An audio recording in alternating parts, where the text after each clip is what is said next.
Faut imaginer la scène. On a un jeune homme, 25 ans, célibataire, sans enfant, qui paye pour une relation intime. Dans sa tête, tout est réglé comme du papier à musique.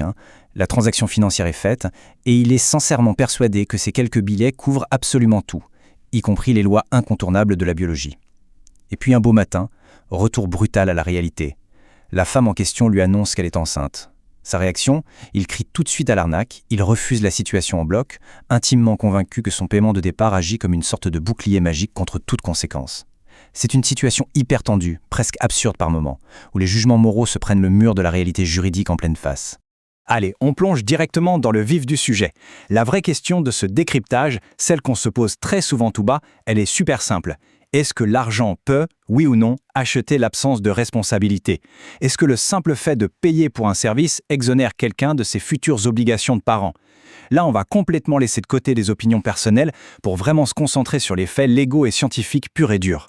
Pour bien décortiquer toute cette mécanique, voici le programme de l'analyse. D'abord, les faits avec l'affaire Karim. Ensuite, l'argent contre la biologie. Puis, l'interdiction de l'avortement forcé. On enchaînera avec les droits de la prostituée et on terminera sur la leçon juridique. Section 1, les faits, l'affaire Karim. Établissement du scénario factuel. Plantons le décor. Notre cas pratique tourne autour d'un individu qu'on va appeler Karim. Il a 25 ans, il est citoyen béninois, célibataire et sans enfant. De temps en temps, il fréquente des endroits où des femmes proposent des services sexuels rémunérés. Le contexte est ultra simple, purement transactionnel, sans la moindre promesse d'engagement affectif. Et ça illustre brillamment la chronologie de notre affaire. Étape 1, la relation tarifée. Une rencontre ponctuelle, payée, et on n'en parle plus, du moins en apparence. Sauf que quelques semaines plus tard, survient l'étape 2, l'annonce de la grossesse, avec les preuves médicales qui l'accompagnent.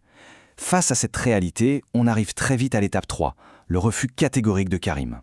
Il déclare que ce n'est pas son problème et exige même qu'elle avorte, persuadé dur comme fer que son paiement l'a définitivement libéré de tout lien. Ce qui nous amène à la section 2, l'argent contre la biologie, le choc entre la transaction financière et la réalité biologique. C'est ici le premier gros pilier juridique de notre explication. Le cœur du conflit, il est là. On a un client qui pense avoir tous les pouvoirs d'acheteur face aux lois têtues et implacables de la nature. C'est fou quand on y pense. Karim fait une erreur de jugement monumentale. Il pense avoir procédé à un véritable achat d'immunité. Il est naïf au point de croire que son argent a effacé la biologie.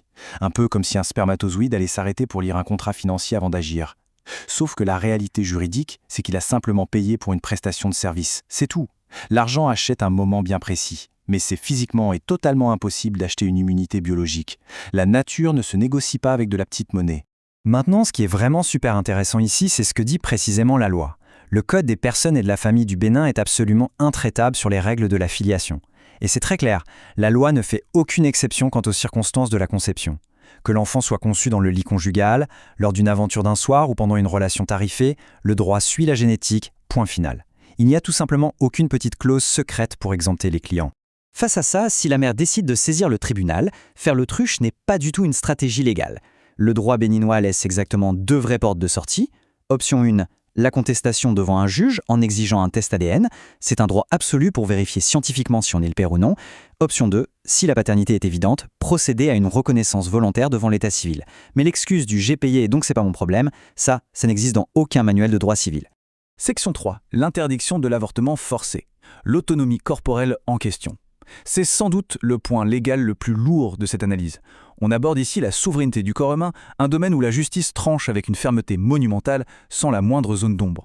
Par définition légale, l'IVG, l'interruption volontaire de grossesse, c'est une décision qui appartient à 100% et de façon totalement souveraine à la femme enceinte. Ce choix n'appartient pas au père biologique, ni au client d'un soir, ni même à un conjoint de 10 ans. C'est son corps, c'est donc uniquement son choix. Les ordres, les exigences ou les colères d'un homme n'ont strictement aucune valeur juridique pour forcer une femme à mettre un terme à sa grossesse. Et attention, parce que selon le code pénal béninois, si quelqu'un essaie de forcer la main, les choses se corsent très sérieusement. Mettre la pression, menacer ou intimider une femme pour la pousser à avorter, ça fait complètement basculer l'affaire. On passe à la seconde d'un simple litige civil à une infraction pénale majeure. C'est qualifié de contrainte illégale, c'est considéré comme de la violence pure et simple. Ce genre de comportement envoie l'auteur des menaces tout droit devant le procureur de la République. Section 4, les droits de la prostituée, protection constitutionnelle et droits fondamentaux. Passons au 3e pilier. Il est crucial de regarder de façon complètement neutre les protections de la travailleuse du sexe, parce que c'est malheureusement un sujet systématiquement noyé sous des normes préjugés sociaux. Passons à la suite et voyons comment tout ça s'articule. Il faut dissiper une confusion gigantesque dans la société. Au Bénin, la loi fait une séparation très nette. La prostitution en elle-même, l'acte de se prostituer pour la femme, ce n'est pas sanctionné pénalement. En revanche, le proxénétisme, c'est-à-dire exploiter et se faire de l'argent sur la prostitution de quelqu'un d'autre, ça c'est un crime lourdement puni. Donc pour résumer, aux yeux de la loi béninoise, la femme n'est absolument pas une criminelle. Et puisqu'elle n'est pas une délinquante, elle garde évidemment tous ses droits de citoyenne. En voici 4 qui sont totalement inébranlables. Premièrement, la protection de sa santé, garantie directement par la Constitution.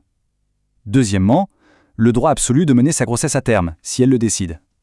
Troisièmement, le droit de saisir un juge pour établir la paternité et avoir droit à une pension alimentaire pour l'enfant. Et quatrièmement, le droit fondamental à la dignité humaine. Jamais, au grand jamais, un juge ne refusera de la protéger sous prétexte de son métier. Section 5. La leçon juridique. La suprématie de la loi sur les préjugés sociaux. Ça nous amène à la conclusion de ce décryptage. C'est l'illustration parfaite du grand principe de toute société de droit. Les textes de loi écrasent les opinions de comptoir et les stéréotypes. Le contraste est vraiment frappant. D'un côté, on a ces préjugés qui nous font croire que la vulnérabilité, le manque d'argent ou une profession mal vue effacent comme par magie les droits d'une personne. Et de l'autre, on a les vérités juridiques implacables. Le système pulvérise ses illusions de supériorité. Peu importe sa condition, la femme reste une citoyenne à part entière, avec des protections constitutionnelles en béton, des recours et des droits qu'aucune liasse de billets ne pourra annuler devant un tribunal. Donc le point crucial nous amène à la question ultime. La justice a dicté sa règle sur la filiation, le corps et les droits fondamentaux, détruisant l'idée fausse que l'argent achèterait une immunité. Tout ça, c'est surtout pour protéger l'enfant à naître. Mais la grande question reste ouverte. Au-delà des tribunaux, face à l'évidence écrasante de la biologie et de la loi, est-ce que fuir est encore une vraie option pour Karim? Ou bien est-ce que prendre ses responsabilités n'est pas finalement la seule issue logique? C'est quand même une réflexion fascinante sur le poids du droit et de la vérité dans nos vies, n'est-ce pas?